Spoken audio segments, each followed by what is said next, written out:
Hello and welcome back to Onto the Ball. We've just watched a thrilling Manchester derby. Manchester 2, Man City 1.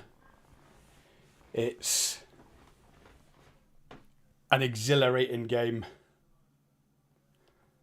I'm just waiting for the Manchester man, Travis, to join us. He's going to be along any minute now. What a game. I'm not saying icy ball, but icy ball. I predicted a Man United win. Man City are... Obviously, it's silly to say they're washed or anything else like that. But they're obviously in trouble. They've got problems. I don't know if it's a crisis to do with confidence. I don't know where that Inga Haaland has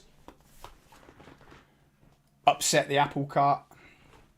I don't know whether they've become one-dimensional, like I said in the stream the other day. But there's something definitely wrong. Knocked out of the League Cup during the week. They lost to Liverpool away. They've lost to Man United away. All you can say is this is Arsenal's league to win. I don't know how many points they're going to be ahead now, but it's theirs to lose. It really is. It's theirs to lose. And they're going to have a hell of a lead at the top now if they beat Spurs tomorrow, which is obviously no given. They're away as well to Spurs, so it's just a mad Premier League season. The thrills, the spills, it just keeps coming. And all I'm going to say is I wasn't surprised. Man United have been on a roll. I think that's them won 9 in a row now. Man City have had their problems. I predicted a Man United win on last night's stream. Trav went for, I think he went for 2-1 City. And I think OB might have went for 3-1 City. But Man United, look, as much as I hate saying it, I'm a Liverpool fan. But Ten Hag has got them pairing. He really has. He's got them playing compact, disciplined football. And I hate it. I really do. I hate it. This reminds me of the Leicester season when they won the league. I'm not calling Arsenal Leicester. That's a big disrespect. But Man City were nowhere that season. You could say Man City were nowhere when Liverpool won the league in 1920. They just had a bit of an off season. That's the same this season, really. They're having an off season. How many is that they've lost now? Let's have a quick look at the league table. Travis has just texted me. He's joining now. I'll have a quick look at the league table.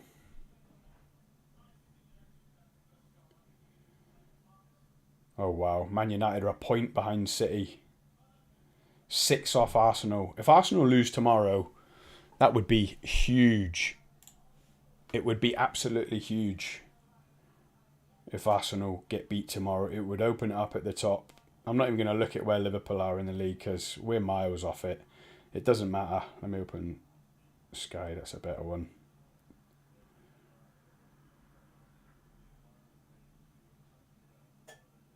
Man City have lost 3 out of 18. Incredible. Here's Trav coming in. He's going to be absolutely delighted. He's going to be buzzing. How you doing? Who cares how I'm doing, Travis? Who cares? How are you doing? Oh my god, one sec. Let me just have a sweet sip of this. Oh, man's come on the stream with a Ribena. Oh, it feels beautiful, I can't lie. It feels absolutely unbelievable, mate. What was your prediction, Trav? Remind me. Did you go 2-1? 2-1. And 2-1 City. what did OB OB say? said 4-1 City. Oh, did he? Yeah, and you said 3-2 United. So it's pretty clear who sees ball in this chat. Even when the game started, it was about 20 minutes old, and just before you come on, I was saying how compact United are, how disciplined, and I looked at that and I looked at the odds because I like chucking a tenner here and there. Man United were 3-1 to win the game.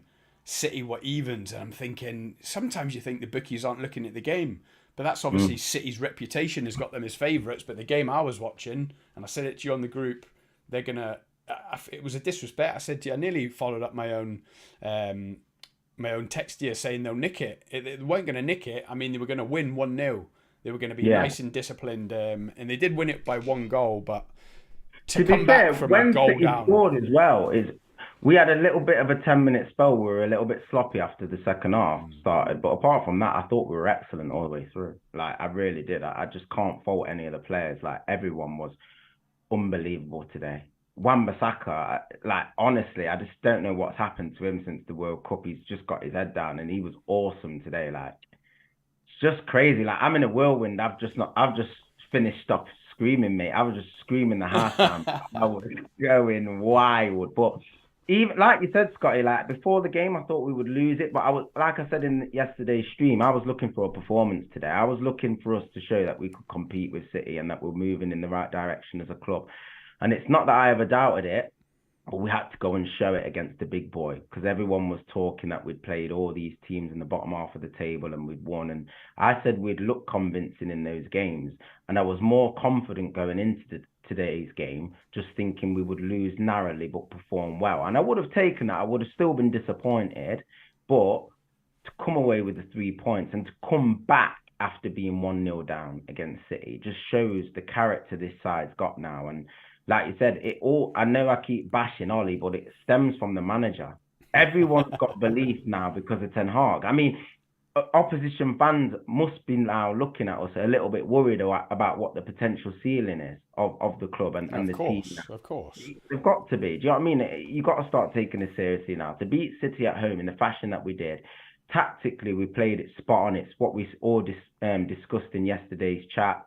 How we thought we would approach the game. I said we'd go with the 4 midfielders. I thought we'd go Anthony off Rashford if Martial wasn't fit, but Martial was fit.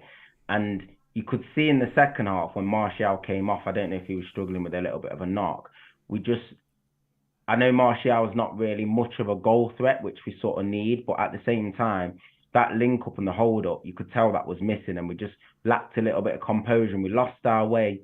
When they scored, we lost our way a little bit. And then for 5 minutes after that, City started to grow a little bit. And I was just thinking, please, just don't concede again. We're still in this game.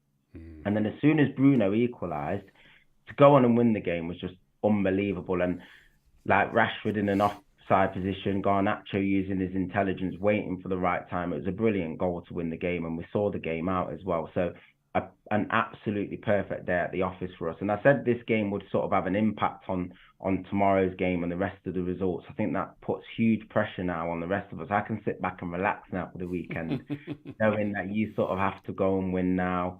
Arsenal tomorrow, they're going to want to extend their lead. Tottenham are thinking, right, well, we've got to win now because we've got to try and keep tails on United. That puts us into third, puts pressure on Newcastle going into the game as well. So I hate saying this, Trav, but surely after that, you're not even looking below you at Spurs and Liverpool now. You're a point off City. Yeah. I mean, what does that do for the confidence, not just for you fans, but for the players and obviously Ten Hag coming in, especially after the start he had, losing in his opening 2 games. You must be absolutely buzzing. Oh, the dressing room will be bouncing. Like I said, to come from 1-0 down as well against such a special team and to come back in a derby, it's just what dreams are made of, really. And like you said, what we've done is we've sort of eliminated those seeds of doubts that people had about us being able to compete with the best. Do you know what I mean? And City was slightly off it today. I thought in the first half, they didn't quite get the rhythm. I think we gave them a lot of the ball in areas that we were happy for them to have it. Like the centre-backs were passing it amongst one another. We sort of started out press from the halfway line, really, unless it was Edison sort of building up. But yeah, we let them have it. And then when we needed to clamp on and get into really good pressing areas, we did that. And we did that in numbers as well. I thought Fred was excellent. His energy in the game was was perfect and was just what was required today with De Bruyne, who was kept relatively quiet besides the assist. I didn't think he had much impact on the game. And the same Yeah, with Erling Ten Hag Haaland. played it well, didn't he? He played it He really really did. well. And He did. especially when I seen the defenders of Akanji and Nathan Ake, I thought Nathan Ake is not coming to OT and getting the win and helping Man City win the league. I'm just going to jump in the comments, Trav. We've got Dan the Welshman. Man, we Nice. got so lucky with a Bruno goal. 9 out of 10 times that wouldn't have been given. Fergie must have been in the VAR room.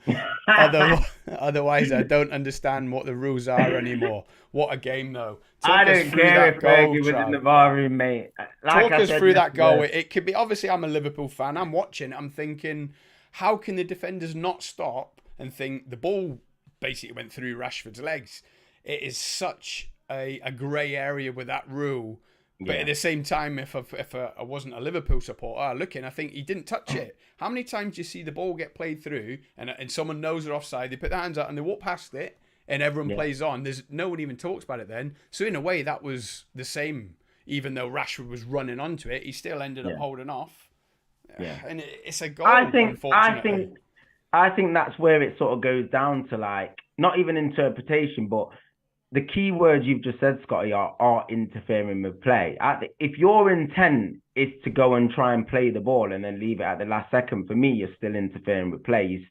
Your intent is to make an action and then you sort of switch off at the last minute. So I think Man City do have a little bit of a right to feel aggrieved with that goal, to be perfectly honest with you. Like I'd be kicking off like he's gone for it. But technically, it's the right decision. So I'm Yeah. not going to complain when I'm on the right side of it because I'm sure there's going to be times this season where we'll be on the wrong side of it and I'll be kicking off. So I can see from both perspectives why sort of the decision has caused such a furore. But like I said, I think Man City at times, they obviously played a high line because we sucked them onto them. And there was a lot of space in behind. In the first half, we was getting in behind a lot, Yeah. especially on that long diagonal ball from like Wan-Bissaka's side. It was Casemiro playing it a lot, but that ball was on a hell of a lot with Walker bombing forward and sort of Akanji against Rashford. I thought he did pretty well in some instances, but there was a couple of times, especially in the first half, I thought Rashford, his touch was just a little bit heavy on that second chance where he's just gone clean through and he's tried to Yeah. lift it over Edison. And I think if we went 1-0 ahead in the game, it would have been more comfortable than what it was. But like I said, I can't. This is beyond wildest dreams for me because we've just not competed against City for such a long time. Even in the game when we beat them under Solskjaer at home, there wasn't really anything to play for. I think that was the season where you won the league and you were just like 14 points clear at that time. No one could touch you, and City just came. And I'm not saying they weren't bothered, but like there wasn't much riding on the game. We were way off, and we beat them when there wasn't much riding on it. But stakes were high today. Do you know what I mean? Man City had to win to sort of close the gap. We wanted to win to prove like we wanted to lay down a marker in terms of how far we'd come, and it's just the perfect result and the perfect performance. I literally can't fault one player. And credit to Ten Hag, he made big changes at big times. He made the change at half time. It didn't really look like it was going to work. I'm not sure. There may have been an injury that played its part. But I thought Garnacho had a big impact on the game. Obviously got the winning assist. And I said for a long time that, well, from before pre-season, but I've been saying in pre-season when the fans were demanding that we just had to buy another £80 million winger. I'm like, we've got one in the squad. Use him. Mm. And I'd been saying that, hadn't I? And Ten Hag's really using him very, very well. And that's what I'm really pleased about, that he's giving some of these youngsters a chance and they're taking the chance as well and they're doing really, really well. So I'm pleased all around. Yeah, I mean, from what I watched, I wasn't surprised that Marshall come off at half time. Was he injured? Have you heard it? Is he injured or was it tactical? It could have been a bit of both. Like he looked a little bit rusty. When it went into him, he was doing okay. But in terms of like the pressing and stuff, he wasn't really involved in it. And I know there were sections of the fan base who were crying out for him to work a little bit harder off the ball. And Ten Hag probably noticed that he probably needed a little bit more. But if he hadn't been training for the last couple of days, it's quite obvious that it was a little bit of a needs must thing. I think he threw him in thinking, can you give us 60 minutes? And it was obviously too much for him because I know Ten Hag likes him as a player. So I'm guessing it's an injury. We'll probably find out more in the post match. I'll have a look after the stream. But he's important to us. He's not scoring goals at the minute, but he's so vital in the way we want to play. And I think now the fans and other people who are watching us play are clearly seeing the blueprint and the identity of what we're trying to do as a team. You can see that. And in the bigger games now, we're adapting. Like today was just, you could see tactically how we had to change, sit off a little bit, let City have it in certain areas, press at the right times, and pick and choose our moments to counter attack.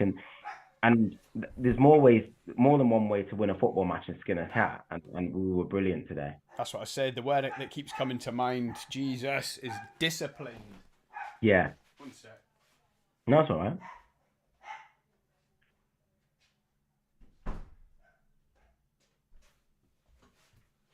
Sorry, mate.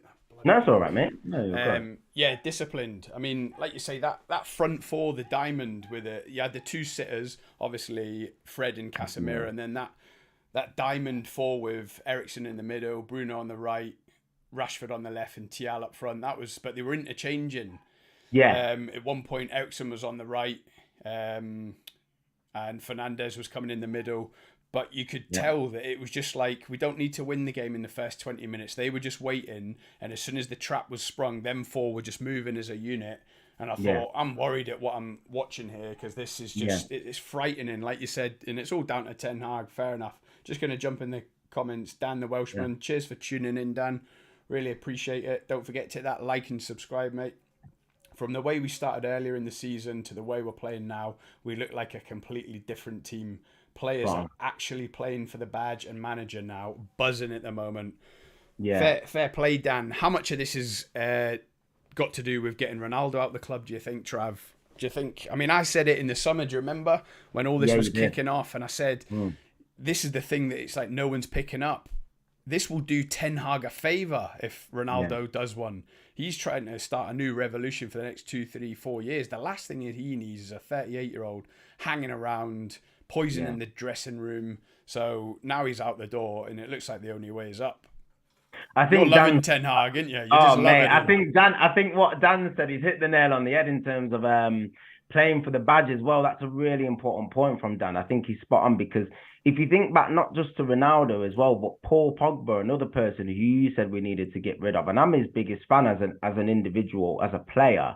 But in terms of the baggage that these sorts of characters bring to the dressing room and the toxicity, another one, sort of Jesse Lingard, no disrespect to him because he's a homegrown player and I do like him as a player as well. But in terms of the mix and the blend of the characters that were in the dressing room, coupled with the manager that was sort of letting the players do what they wanted, it just all got out of hand. You had Ronaldo running the show. You had Pogba doing what he wanted. You had players like Lingard and that, just all this dancing and stuff like that. And it was a bit of a circus. Now we actually seem like a serious football club. So just going back to Dan's point, you're getting every player knowing that if they don't play well under this manager, they're not going to play. And that sort of, that little bit of like passive fear is what we sort of needed with a lot of these players. They've needed that rocket to say, I'm in town now, I'm the boss, this is what's going to happen. And if you're not playing well, you're not going to be in the team. And I think it was a little bit of a masterstroke, because I think everyone expected Martinez to come in, me included, but he played Shaw and he explained his reasons. And when you think back to it, you think back to his explanation and you think, yeah, he's the manager, he knows best, because he explained his decision and he said that Martinez hasn't played football for 4 weeks. It's a big game, and Luke Shaw's been playing so well at centre-half. Just to touch on Luke Shaw as well. I was going to ask you, it was my next question. Was it? I'll lead you onto it perfectly from a Liverpool point of view. As soon as we've got players that have to switch from fullback to centre-back or centre-back to fullback, because it's Liverpool, it always falls apart. And then I look at you with Luke Shaw playing centre-back. I look at Arsenal with Ben White going out to right-back. I'm jealous. Luke Shaw is doing a great job. I know you said it for the last couple of games, and you can't fault him. No, I didn't think it was something that Ten Hag would stick with. I think after the World Cup, we had Varane who came back quite quickly. I thought he'd get an extended rest. Lindelof was injured. Maguire was injured. So he was sort of shoehorned in at centre-half against Wolves, and we kept a clean sheet. I think the beauty as to why it's worked with Luke Shaw so well is because he's so good on the ball.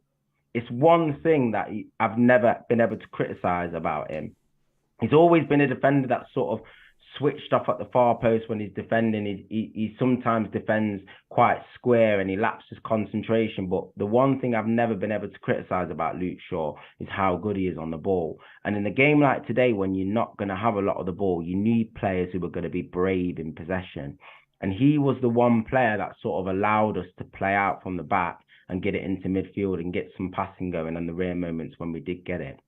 Varane, he's the opposite. He's just more of a defender. He's quick across the grass, reads the game very well, defends well, sweeps well. But I don't think he's as good on the ball as what Luke Shaw is. So in a sort of way like Martinez, they make a good pair, and it's worked for United. And depending on fitness, because he's had to manage Varane because of his injury problems that he has, I can't see him changing it for a bit. Do you know what I mean? I think Martinez will naturally play his way in. Obviously, we've got the two-legged tie against Nottingham Forest coming up in the Cup. There's going to be plenty of games where Martinez will play, but Shaw certainly does not deserve to be left out of this team. I mean, like you said, Malacia as well, he put in a brilliant performance today. He was one that was sort of getting rotated, started very well, and he had a little bit of a dip in form, but he's a young player. He's going to be in and out of the team, adapting to the league. So, honestly, like the way we're managing the squad as well, there's just so many facets to management. I think the squad's being rotated well. And it's still early because,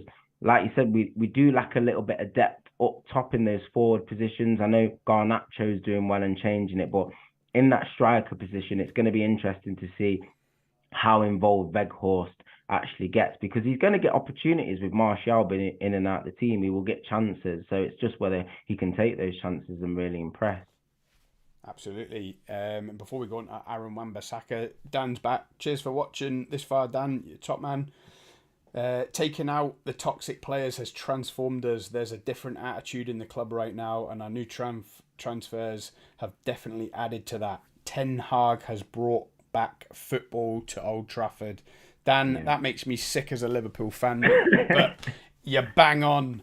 As Trav just said, got the likes of Lingard out, Pogba's gone, Ronaldo's gone. It's obviously the only way is up.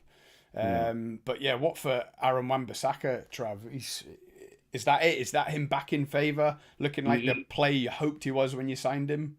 If he wants a new contract, or if he wants to say at a club he's going the right way about it, I'm telling you, his attitude's been first class. And since he's come back into the team after the World Cup, obviously we've got an injury to Dalot now. He sees the moment. And like you said, you can't put that down to anything apart from the culture that's being set at the club by the coaching staff, the manager, giving these players the inspiration to sort of fight for the place. Like, they want to fight to be here now. That's what we've just lacked for so long.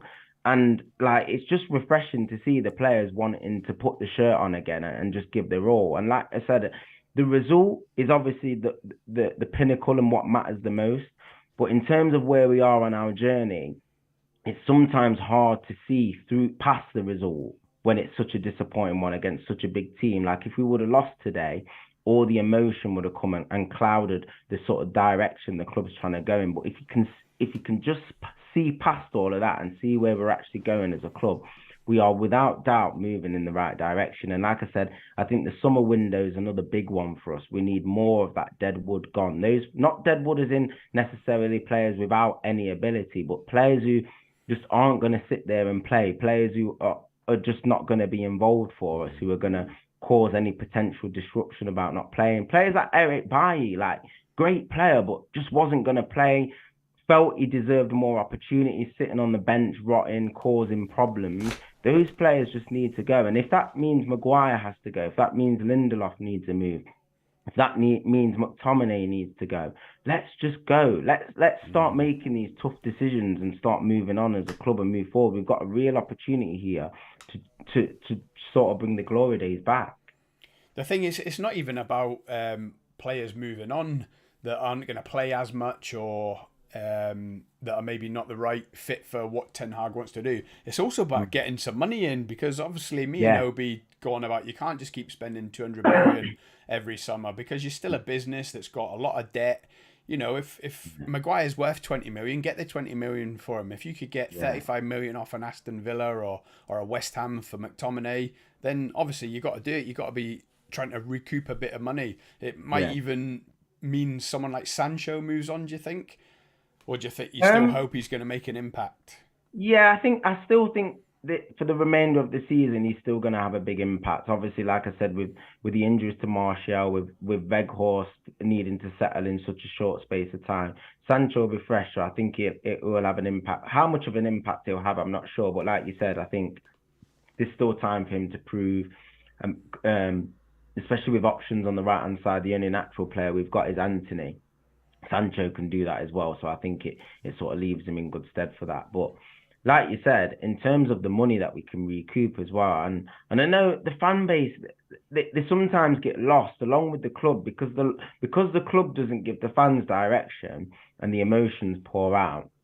You get all kinds of mixed messages. So it's just like we've got into this habit where we just feel having to spend 200 million net is the way that fixes it. And if you look at Chelsea, they're in the exact same position we were a few years ago, just spending money aimlessly without really a project, not really a direction how we want things to go. But you can see this clear direction now of the way we want to play, the sort of spines there, Varane, Martinez, Casemiro. We just need the focal point, that striker. And another player I want to mention actually is Bruno Fernandes, because he had come under a little bit of criticism over the last 6 to 8 months of the way he was playing. And he wasn't playing well. I think he'd be the first to admit that he was giving the ball away a lot. He was the player who was meant to be our most creative player, creating chances for the team. And it was breaking down on him a lot. And because Ollie gave him quite a lot of responsibility, gave him captaincy a lot, and which Ten Hag has actually carried on in that sense, you can see the sort of leadership Bruno's showing now is more of a team thing now. He's moaning a lot less. He's getting on with his football. His decisions are a lot better, and he's improving his performance. So I keep going back to the manager, and I will keep doing that until it goes wrong. But he's made such a difference. He's made such a Until difference. it goes wrong. But he's made such a big difference, Scott. Like it's what I've been crying out. I mean, we've had these chats for years. Like how long we've been crying out for an actual coach to navigate us through games. And it was down a lot. Obviously, the players, they have to go out and perform the philosophy that he instills or a tactical game plan. But the plan has to be there in the first place. And you could see from minute one what we were trying to do in that game. And the result was just a reflection of that. So like I said, I'm just delighted. I really am. I just wish Ronaldo was still there, poisoning the dressing room. Back in the chat, Dan the Welshman, still with us. Cheers, brother. Wan-Bissaka, I like him, but he was at fault for City goal today. Great squad player, but isn't good enough to be playing every week. For me, Dallo is better. It's a position we need to strengthen. Today Yeah. proves that Bruno is a number 10 rather than a central midfield, arguably our best player, and today showed it again. He was man of the match, Trav. I don't even know if you know that. You might have been doing cartwheels around your living room at that point. Oh, well, I missed But it. Bruno Bruno was one of the Fernandes match. got man of the match, yeah. Yeah. There's one thing you can't doubt about him, and that's his attitude and his application. And people say that should be standard for a footballer, but not at our club. It hasn't been for a long time. They've all been on a lot of money, being paid a lot, doing what they wanted. He's banging form in terms of how he's applying himself to the games, and he's been key in terms of a catalyst to our performances. Just going back to the right back spot, like Dan mentioned as well, I do agree with him. I think if we're going to be super ruthless, it depends how Wan-Bissaka does from now to the end of the season. But if he is surplus and he doesn't fit the way Ten Hag wants to play from an offensive standpoint, then he may have to move on. Like I do believe Darlow has a higher ceiling. So maybe not defensively at the minute. I think Wan-Bissaka may be better than him slightly defensively, but Dallo is improving in that area, but certainly on the ball and offensively, and in terms of a modern day fullback and what you expect from a fullback, I do think Dallo is a little bit ahead of him. I would agree with that for sure with what Dan said. So yeah, I think in terms of the sum of the areas are striker has to be the number one focus for us. Then I think a second midfielder to go alongside Casemiro for the longer term, because Eriksen's brilliant, but like you said, 30, same age as Casemiro in a few years, they're both going to be 33. So it's going to be an area that you sort of want to be preparing for before they both get to the age of like 33, 34. So I think that's probably going to be the second area. Then I think the third area is cover at centre back. I would sell Maguire and Lindelof. Personally, I would get rid of both of those. I'd have Shaw as like fourth choice centre back, as cover, and I'd bring in another centre back who's pretty young and is going to be good in a few years, similar to what Arsenal have done with like Ben White, that Saliba, that sort of situation. Maybe able to play in one of the fullback positions, a little bit of a utility defender, and then the fourth position I think we may look at is goalkeeper because I was going I'm to say that. still, What's going to happen with yeah, De Gea? Is he going to be offered a new the contract on tough one. half I the think. money? Do you know what? Again, it's another one where I love De Gea because he's been such a good servant for United. But again, in terms of the way we want to play, we want a keeper that's good with his distribution, and De Gea hasn't been good with his distribution for a number of years. That's not to say he hasn't improved, because he has improved, but it's whether he improves enough. I'm not sure whether De Gea is going to improve enough to be first choice. And if he does sign a new deal, it will be down to him and purely through loyalty. And I think he'll have to take a pay cut.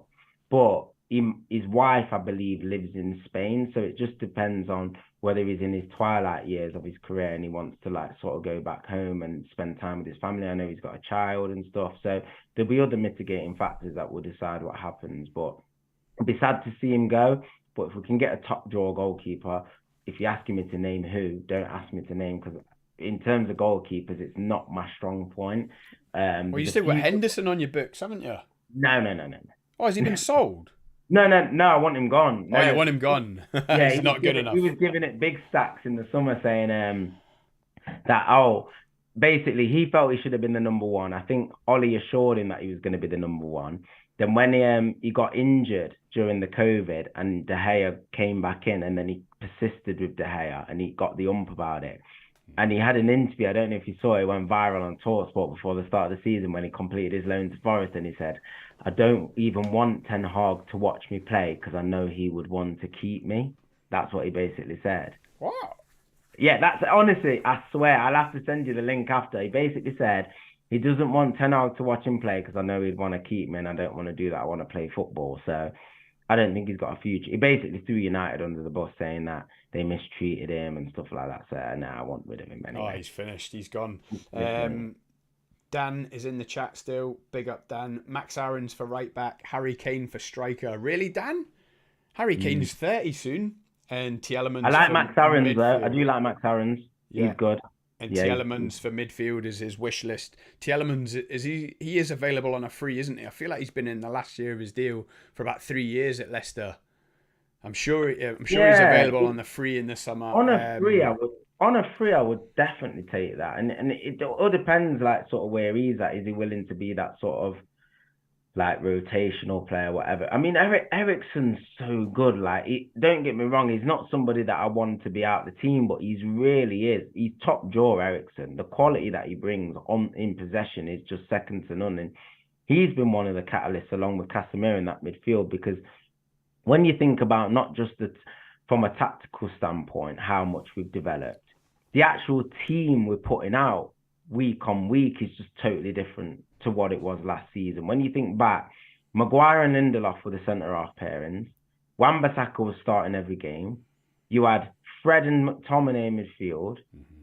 And then on the right, it was either dependent, Sancho, Bruno, Rashford off, whoever, Cavani or Ronaldo. When you think of how much the team's actually changed and the quality, you can't actually just disregard the fact that we've just got better players playing in those positions and more experienced players. Like Varane's come in, Martinez has come in now, Anthony, Dalot, Casemiro, Eriksen. It's just a whole new team, really. Do you know what I mean? When you think about it in that sense as well. So it's not just the manager as well. It's the players. We've actually just got more quality in those positions. So it's not rocket science that we're doing much better than we were. And we're more of a team. So, yeah, long may it continue. What is Dalot's contract situation? I think we've basically, him and Rashford's contract would have expired this summer, but they both had 1 year extensions that we could trigger in the contracts, and we triggered both of them, which to me is quite alarming, because unless they just sort of need the time to do the contract talks for a longer term contract, well, if we're having to trigger an extension, does that mean they don't want to sign a longer term contract? Bit worried. I can't see why they wouldn't want to stay now, though.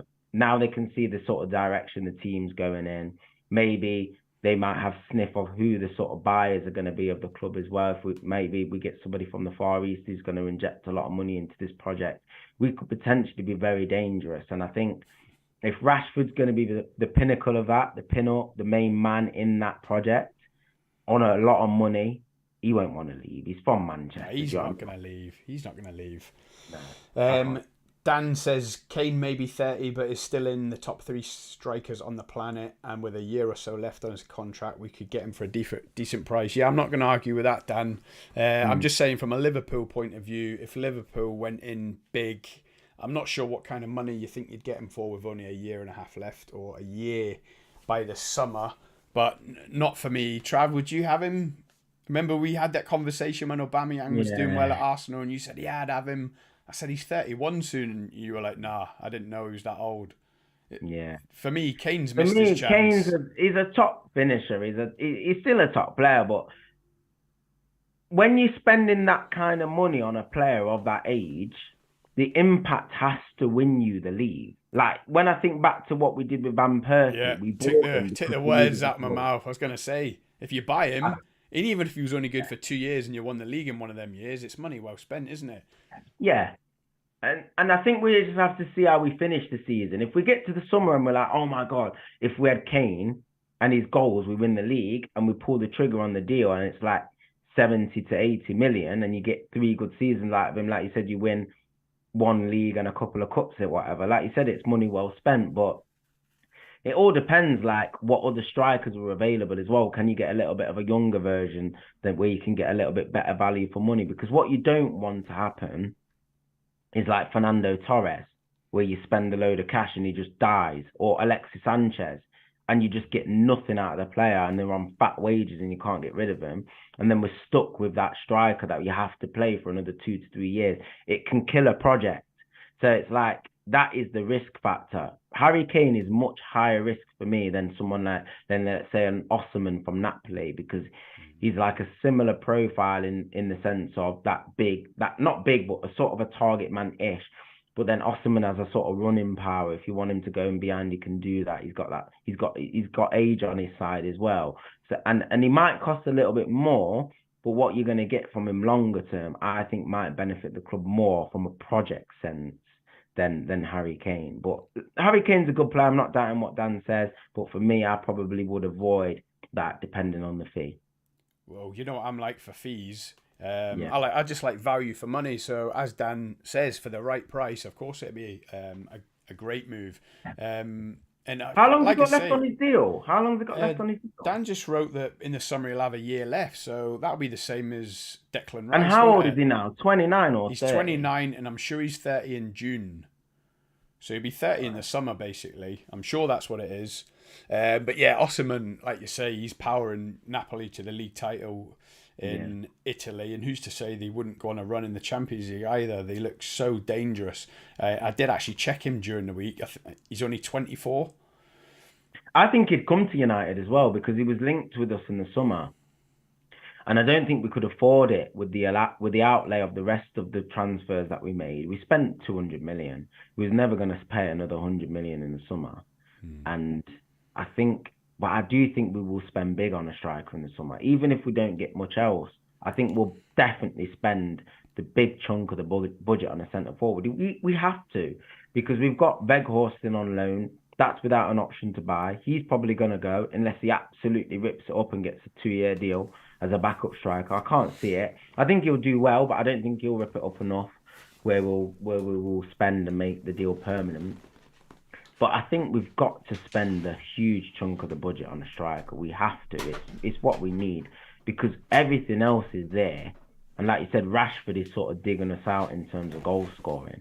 But if we can get that centre forward that can add 20 goals to this team and hold it up like Martial, we are going to be some team. I'm telling you right now, we really are. You're going to be cooking.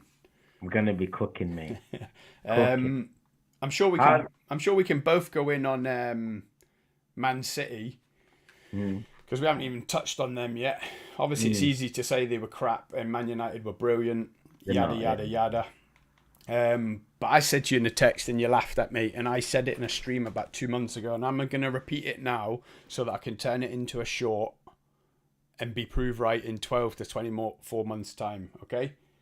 Yeah. Darwin Núñez is a better all-round footballer than Erling Haaland. Erling Haaland is a I've got it potato. on the short. Erling Haaland is a potato on a stick. All right? Without Kevin De Bruyne getting man of the match performances, Erling Haaland turns into Nicholas Bentner. Remember when Nicholas Bentner had that ponytail for Arsenal for a year or two? Yeah, it is. But I'm here to make the controversial calls. I'll never let you live that down if he bags another 20 before the end of the season. So all I'm saying is I'm going to turn this into a short in about 2 years' time when Núñez is tearing up and he's regarded by world football as better than Erling Haaland. So there you go. The trap's been set. Trav, what about Man City? I know you kind of scoffed at me last night and today on the text. I said Man City are done with the dead skull emoji. Their confidence is shook. They look one-dimensional. If Haaland's not doing Haaland things, then where is the other goals coming from? Next best at the minute is probably Riyad Mahrez. They looked so blunt going forward. They kept passing you the ball. I text you, they can't string 3 passes together. They're a shadow of what we know Man City to be. And I know it's hard for any team to win 4 leagues in a row. Let alone 3. Liverpool have won 3. Man United have won 3. Is this just going to be an off season? Or is there a bit of a rot setting in at Man City? And like Liverpool, the squad have just gone a bit stale. They needed a bit more than Haaland, basically. Are they starting to look foolish? This is a long-winded question. Are they starting to look foolish offloading Gabriel Jesus and Zinchenko? And Sterling. And Sterling, of course. Forgot Sterling. Yeah, I think... Do you know what? With a manager like Pep Guardiola, who I think is the best manager of all time, along with Ferguson personally, and Ancelotti in terms of like trophies, but in terms of philosophy, way of playing, impact on the game, you'd have to say Guardiola is like the best. But like the not the danger, because it doesn't ever stop them necessarily from competing, but when you only play one way and you stick to that and you're so rigorous with it, there are going to be times where you come up short. So like you said, when you assess City, you assess them as a span over a period of time. So for example, when you reflect, if they don't win the league this year, you're going to say, well, out of 5 years, they've won the league 4 times. So it's still amazing. But if we're talking about the here and now and the current and the actual team this year, they remind me a little bit of the season when Liverpool won the league. They're just that 10% off. And like you said, naturally, Pep will always try and evolve, even when players are doing well. Because when you think about it, Sterling didn't have a bad season. He didn't go because he was rubbish or he was playing poor. Why did he go? Did he just want a big fat contract and didn't get it? No, I think he went because Pep likes to constantly evolve. He likes to constantly keep things fresh. He doesn't like players resting on the laurels. Like, when players are at a club too long, you see what happens to players. Like at what Man United was happening. You need to constantly move players on, even if, like, from a recruit, they'll have a recruitment plan like every other club. And if they bought in Grealish for 100 million, their owners are going to be saying, well, hold on a sec. You've got £100 million asset on the bench and he's not playing. So from his perspective, from a coaching point of view, they're thinking, well, Grealish has got to play a lot more games than what he's been playing, or so there was no point with buying him. So they probably just looked at the numbers and thought, who do I think is more surplus to requirements out of all of them? He probably didn't fancy getting rid of Mahrez. I know he's in love with Bernardo Silva. He was never going to sell Bernardo Silva. And then you look at the rest of them, Alvarez, Haaland, one of them just had to go. It was just a rule of numbers for me. And that's how Pep works it. He does it with all the positions. He does it at centre-half with players. He's got Laporte, Stones, Aki, Akanji. They've got rid of centre-halves. Fernandinho went. They bought in Phillips. He does it all the time. Do you know what I mean? He gets rid of players because he just likes to keep things fresh. He likes to keep players hungry. And I think it's part of his philosophy as well. If you date back to when he was at Barcelona, he did it with Ibrahimovic, and he brought Ibrahimovic in, and it wasn't that Etu was playing bad. He'd just been at the club a long time. He tried something, he freshened it up. Ibrahimovic didn't quite work, got rid of him, brought in Henry, and he did it a lot. And he will continue to do that. And you can't argue with the success he's had that he's doing No, you necessarily can't. the wrong thing. But I think this season, Do you think it's looking like a mistake though? Offloading no, it's Zinchenko not a and Gabriel mistake. Jesus to It's not a, Arsenal.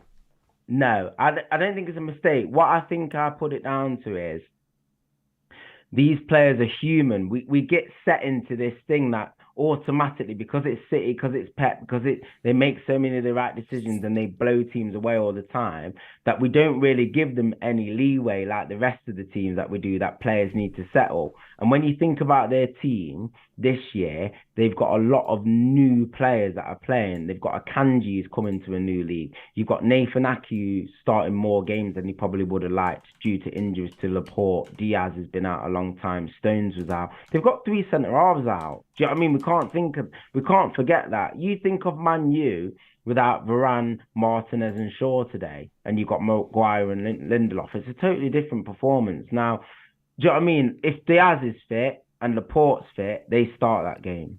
Do you know what I mean? So Laporte was on the bench. yeah, and he probably put Ake in because of the pace difference, and Akanji because he wanted to deal with Rashford and he thought it was a threat. And I think that's what Pep Guardiola does. He doesn't ever disrespect opposition. He puts players in for tactical purposes, and that's always his main priority. But I think City are human, and I think this is proven they're human. Everyone thinks they're superhuman, including myself. They're brilliant. They blow teams away. But I'm just seeing the fact that they're adapting to a new way of playing. And for the first time, I'm even starting to think. Hang on. Go on. You're starting to see it after that game. Who's seen it last night? No, not Haaland. No, Man City.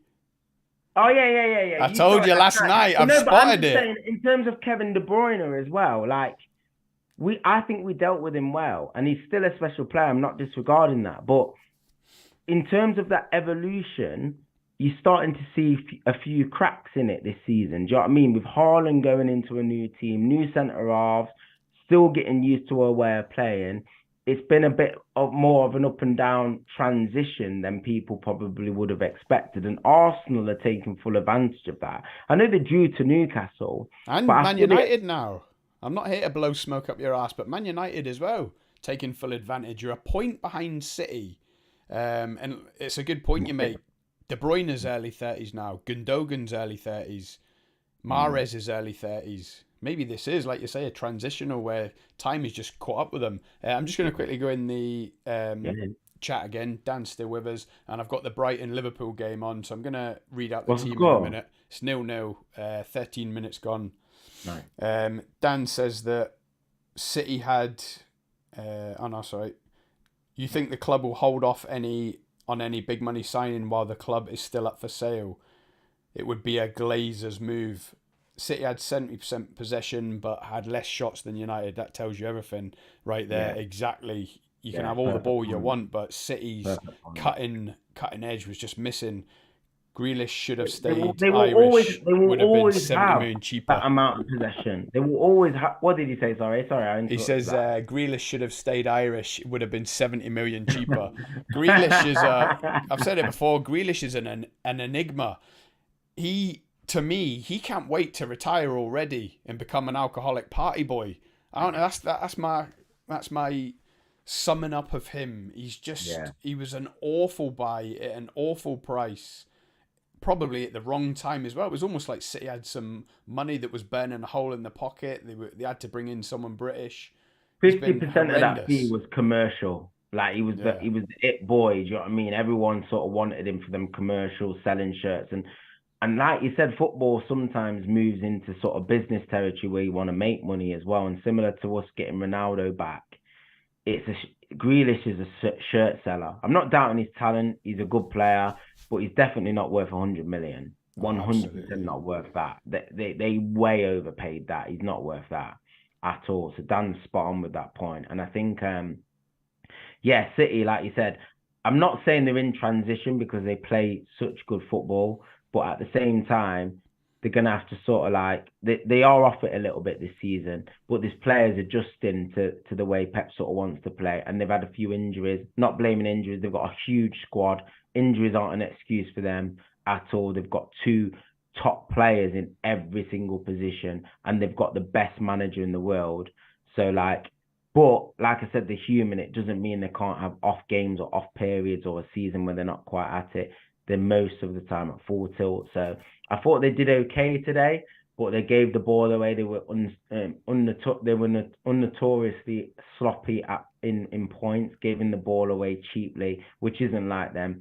Pep would have been fuming with the possession in terms of how much they gave it away, because their possession stats were racked up in areas where we sort of let them have it, and that we were happy for them to have it. So again, I think the game plan from United was spot on. Just going to quickly go into. I don't want to turn Dan off. He's clearly a Man United fan. Yeah. But yeah, Liverpool is 15 minutes old. My predicted lineup was correct. Ox is on the left with Gakpo in the middle and Salah up top. Midfield of Thiago, Fabinho, Henderson. The normal back four: Matip, Kanate, Alexander-Arnold, Robertson with Alisson in goals. It's 0-0 so far. Is Nunez not? Is he not fit to be on the bench? Nunez? No. He's got a pull, so he's out. Not even on the bench. And from what I've been watching so far, it's all in the Liverpool half. So my prediction of 3-1 Brighton. They've got 67% possession. Oh my God, 3 goals, 2 on target. Liverpool have not had a single shot. Never mind on target. It's as predicted in last night's stream. It looks like we're getting steamrolled. You reckon? And our away woes continue. But yeah, Obi said in the stream last night that he was a bit worried about Foden. And I know we talk about the potential World Cup hangover for any player really, but you talk like maybe it could be you come back from the World Cup burnt out, or you could be burnt out towards the end of the season off the back of the World Cup. You just haven't been able to cope. But Foden's a little bit like Henderson. He was quiet today. I don't know if he's tired. I don't know if the World Cup's took out of him, but he's a bit like Jordan Henderson. He just doesn't look like the same player. If Man City were going to make any breakthrough, certainly in the first half, it was going to come down the side of Mahrez rather than Foden, or maybe Wan-Bissaka just pocketed him. Yeah, I don't think you can underestimate, from a tactical sense, the fact that we put that extra midfielder in there. It was so key. It really was. Like, we just literally plugged all the areas City love. They love them little pockets of space in between the lines and players getting in between them. And we really plugged those holes really well with Fred and Casemiro just screening them areas. Because when you associate City, you associate De Bruyne getting in that half space, really high fullbacks, really hard to mark that you can't mark, and high wide wingers just tucking in at key moments. That's what I see with City. That it's not tiki-taka. It's not like it was at Barca. It's a different, like De Bruyne on that half space, just sort of whipping it behind the face of like sort of semi-high back line. But we sort of defended quite deep today. We were really, really compact, and it threw City off a little bit. I thought they couldn't get into the areas that they wanted to get in, and it frustrated them. I mean, the first half they didn't have a shot. I mean, when have City not had a shot in a game, apart from the Southampton game where they made loads of changes? In a Premier League game, for Man City to not have a shot on target in the first half, like we limited Kyle Walker to a shot from 27 yards. That's how well we were defending. We fully deserved. Go on. It feels like Man City have dropped quite a few points recently. I'm just about to check their form. Because like you say, it's not just today. Southampton they lost. They drew to Southampton. Drew to Everton. Yeah, that's it. Yeah. So like you said, I think Pep will be slightly concerned.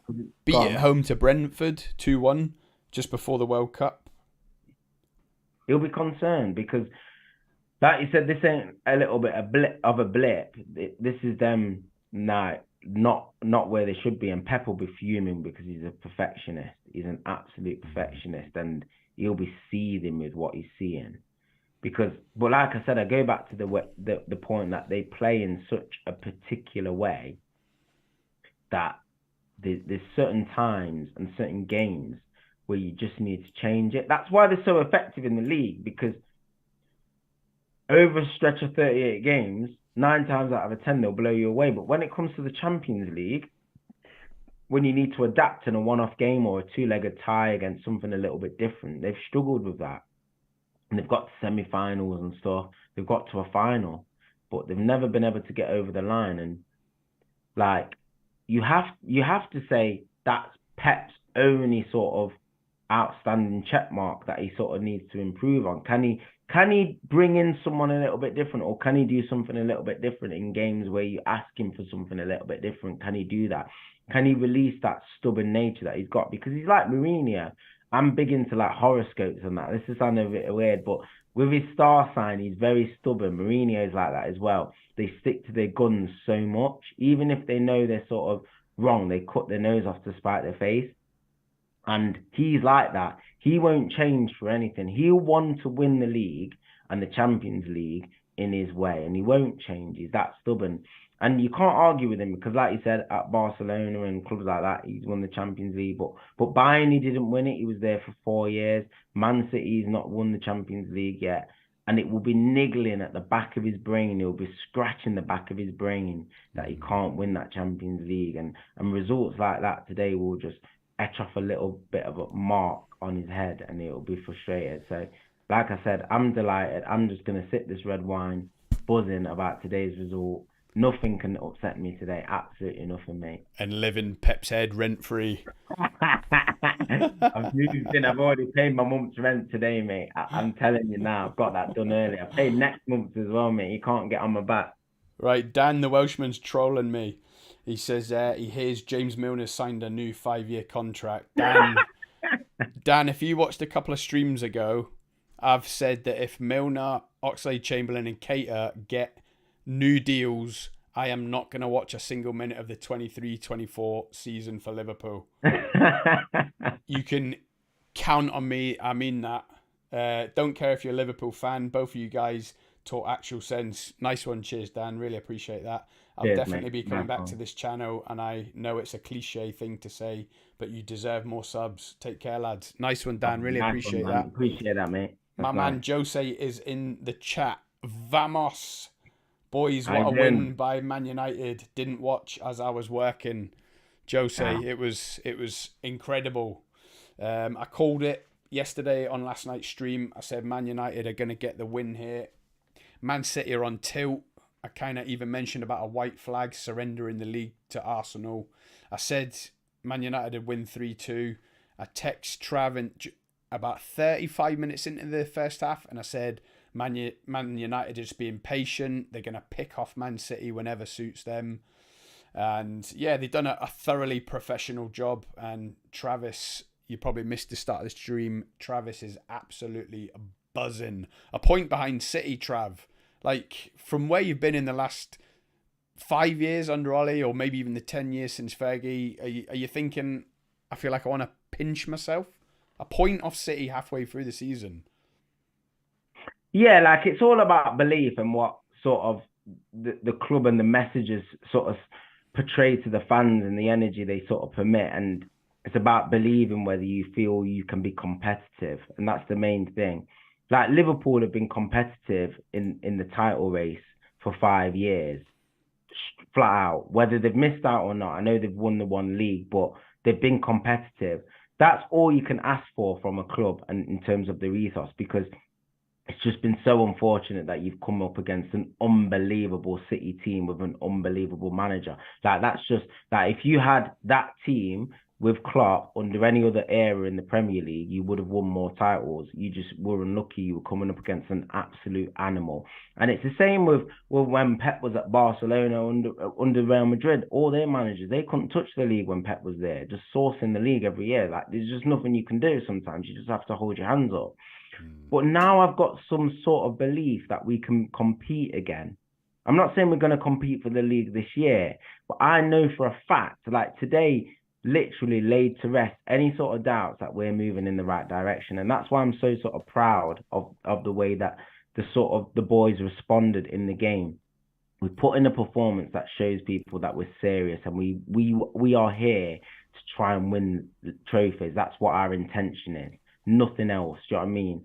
Like, and I think today just epitomized like every single player. Like, I can't separate them. I know Bruno got man of the match, but I can't say a player had a bad game today. From 1 to 11, everyone was unbelievable. And the fact that we had to make the change at halftime, I'm guessing it was an injury to Martial, and with Anthony and Garnacho came in, they just did us proud with the work rate. And I'm in a little bit of a Twitter group chat as well, who with a lot of like good friends that I made from like sort of the transfer window and stuff, and we sort of talk about like transfers, and that's how we sort of all met.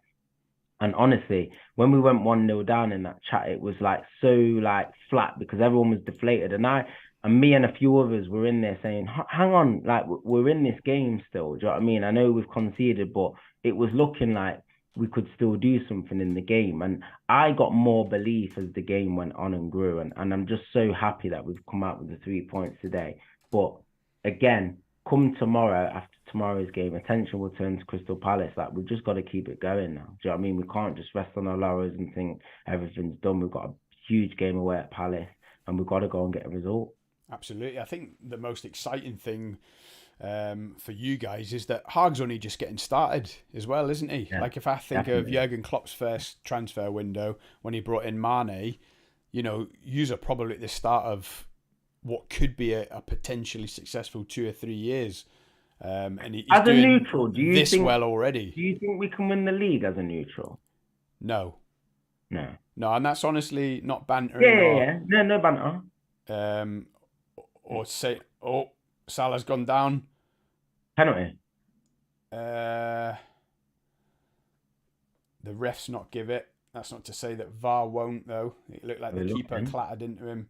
He's gone through one-on-one with the defender. The keeper spilled it. Is it a pen? Does it look like one? I don't think so. No. I think the keeper Sanchez got a hand on it. This is a better angle, right? He spills it there. Then Salah touches it. Oh, I don't know. Are they looking? No, I don't think so. I think the keeper got a hand on it. No, VAR's not interested. Okay. But Liverpool have come to life a little bit in the last Okay. 10 minutes. Yeah, I've actually seen Brighton's half of the pitch, which is encouraging. Gakpo's popping up on the right with Salah in the centre, so it looks like they've watched Man United, and the front three are trying to interchange to mix it up a little bit. Joe says in the chat, he said he watched the highlights. First goal should definitely be offside. Yeah. It's a contentious one. It really is. Yeah. Like, obviously, if you're Man City, you say it's offside. If you're Man United, Brighton are in one-on-one. He's fluffed it. Whew. I can see why people are saying it should be offside. Like you said, it's like if you strip it right back, there's no reason why you should be offside in any circumstances, really, when you think about it. But do you know what the funny thing about it, Trav, is? If Rashford went for it, right, and then put his hands up quite early to say, I'm not going to play it, I don't think anyone would contest that it's onside. Yeah. So, but does Rashford have to really overemphasize? Yeah, I know I'm offside. I'm not going for it. He doesn't have to do that, does he? No. So just because he doesn't hold his hands up and show everyone I'm not going for it, and he just steps over the ball and leaves it, in theory, like you say, it's a goal. It's really harsh, especially if you think you're a defender and you've done a good job with a tidy line to play him offside and then still leak a goal like that. You're going to be really upset. Yeah, and it's like, the thing is, it opens up a can of worms. Like, where does it end? Like, you could be miles offside and then just run and threaten towards the ball and like potentially get in someone's way a little bit. But it's like, then when it's reviewed, you just like, oh, was he purposely trying to get in the defender's way? Was he not? All goes down to interpretation again. Like, I'm not saying for a fact, like, if you're offside and it should be just dead at that. But like, I think it was pretty blatant that he was trying to run onto the ball. So I can see why they were a little bit annoyed. I really can. But like, in the letter of the law, he's not off. he's not interfered with the play, and the goal should stand. But I can see why Man City are aggrieved. I really do. But Well, I don't I even think know there's if it's like that. It's not that he didn't interfere with the play, because he did. He was there, but because he just didn't touch he didn't it. touch it. So Fair in the enough. letter of the law, it's onside. There's been I ain't a gonna moan today. I ain't gonna moan today. I'm telling you. You'll take them all day long. There's All something day long. happened here. I don't know what's happened. Henderson's got a yellow card. It was a bit of a nothing challenge. Maybe it was a yellow, but the player's really down. He's holding his throat and his chest. I'm worried this is another COVID vaccination, heart attack or Red. stroke. Has it? Oh, really? Everyone's round and they're all, when they go like that to Oh, the, waving them on yeah, frantically. frantically. And he's still lying down. He's heavy breathing. He looks quite frantic. Uh-huh. It looks quite scary. And Oh, Henderson got the God. yellow card, but that's nothing to do with what's happened. Oh, my God. What player's down? Do you know? No, I don't know.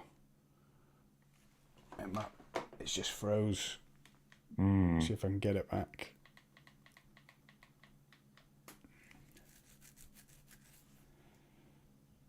I'm just going to jump in the chat. Jose, how's that not offside? A joke, VAR. Mitoma is dancing with Trent. Trent's obviously having another horrid game.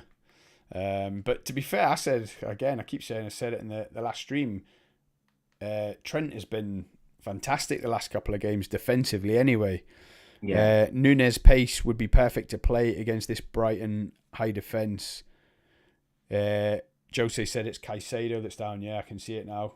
Hopefully he's all right. Yeah, Jose, I think you missed it. I don't think you were there, but I've doubled down on my claim that Darwin Nunes is a better all-round footballer than Erling Haaland again.